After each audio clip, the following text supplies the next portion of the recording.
का भूतिया हवेली।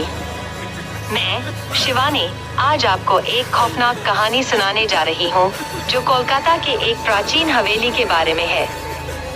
यह हवेली शहर के एक सुनसान इलाके में स्थित थी और लोग कहते थे कि रात के समय वहाँ अजीब आवाजें सुनाई देती हैं। एक रात मैंने अपने दोस्तों राधिका, नीरज और समीर के साथ तय किया कि हम उस हवेली की ओर जाएंगे।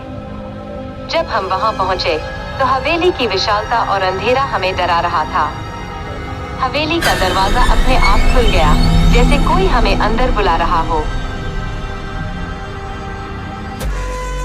हम अंदर गए और जैसे ही हम अंदर गए, दरवाजा अपने आप बंद हो गया। मैंने कहा, क्या तुमने वो आवाजें सुनी? लेकिन राधिका ने कहा, डर मत, ये सब बस कहानियां हैं। नीरज ने हंसते हुए कहा, चलो आगे बढ़ते हैं। फिर हमने सुनी क्रियंक क्रियंक। यह आवाज जैसे किसी पुराने फर्नीचर की थी। मैंने कहा, हमें लौटना चाहिए, लेकिन समीर ने कहा, अरे ये तो मजेदार है।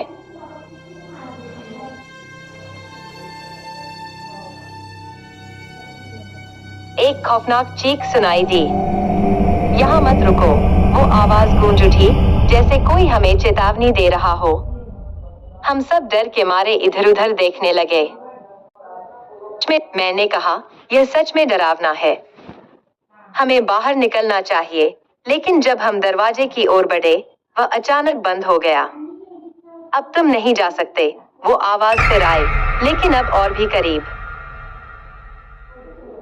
हमने देखा एक धुंधली परछाई हमारी ओर बढ़ रही थी। उसकी आंखें अंधेरे में चमक रही थीं। मैंने चिल्लाते हुए कहा, भागो, और हम सब दौड़ने लगे। जैसे ही हम भाग रहे थे, दीवारों से अजीब आवाजें आ रही थीं, आओ हमारे साथ रहो। मैं सोचने लगी, क्या यह सच है? एक अचानक ठंडी हवा चली और मेरे कानों में वो खौफनाक फुसफुसाहट सुनाई दी, तुम्हारे अंदर मेरा हिस्सा है। मैं पलट कर देखती हूँ, लेकिन कोई नहीं था, बस वही धुंधली परछाई जो अब और भी करीब आ रही थी। मैंने अपनी सारी ताकत लगाई और दरवाजे को धक्का दिया। दरवाजा खुल गया। मैंने बाहर निकलकर पीछे मुड़कर देखा तो सब कुछ फिर से शांत था। मेरे दोस्त कहीं नहीं थे। मैंने चिल्लाया, राधिका, नीरज, समीर, लेकिन कोई जवाब नहीं मिला। जब मैं सोचने लगी, क्या वे भी उसी हवेली में फंसे हैं, तभी मुझे याद आया कि हवेली के अंदर एक पुराना कमरा था जहां कोई नहीं गया था। मैं फिर से अंदर गई। दीवारों से वो अजीब आवाजें फिर से सुनाई दीं, आओ हमारे साथ रहो। उस खौफनाक फुसफुसाहट ने मुझे और भी डरा दिया। जब मैं कमरे में पहुंची तो देखा कि वहां वही धुंधली परछाई मेरे दोस्तों के चारों ओर घूम रही थी। उनके चेहरे पर डर था और उनकी आंखों में हेल्प लिखा था। मैंने चिल्लाते हुए कहा, मैं तुम्हें छोड़ दूंगी, लेकिन वो परछाई मुझसे और करीब आई। उसने कहा, तुम्हारे बिना वे नहीं जा सकते। मेरी सांसें थम गईं। मैंने अपनी पूरी ताकत लगाई और कहा, मैं तुम्हें नहीं डरने दूंगी, लेकिन वो परछाई और भी शक्तिशाली हो गई। तभी मैंने देखा, हवेली की दीवार पर एक पुरानी तस्वीर लटकी हुई थी। उसमें वही परछाई एक लड़की के साथ थी। उस लड़की की आंखों में वही डर था। मैंने समझा, क्या यह सब उस लड़की का किया हुआ है?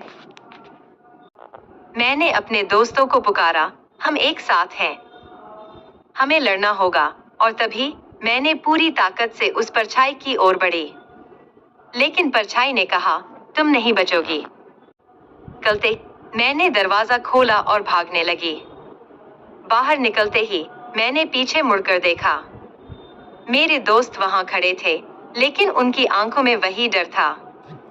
मैंने कहा, आओ जल्दी चलो, और हम सब दौड़ पड़े।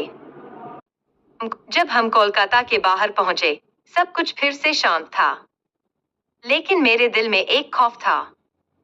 क्या वे अब भी उस हवेली में फंसे हैं? जब भी मैं उस हवेली के पास जाती हूँ, मुझे वो आवाजें सुनाई देती हैं। आओ, हमारे साथ रहो। वो खौफनाक फुसफुसाहट आज भी मुझे डरा देती है। आओ। अगर ये कहानी आपको अच्छी लगी तो चैनल को सब्सक्राइब और वीडियो को लाइक करना ना भूलें। आपकी भी कोई ऐसे स्टोरी है तो हम कमेंट में जरूर बताएं।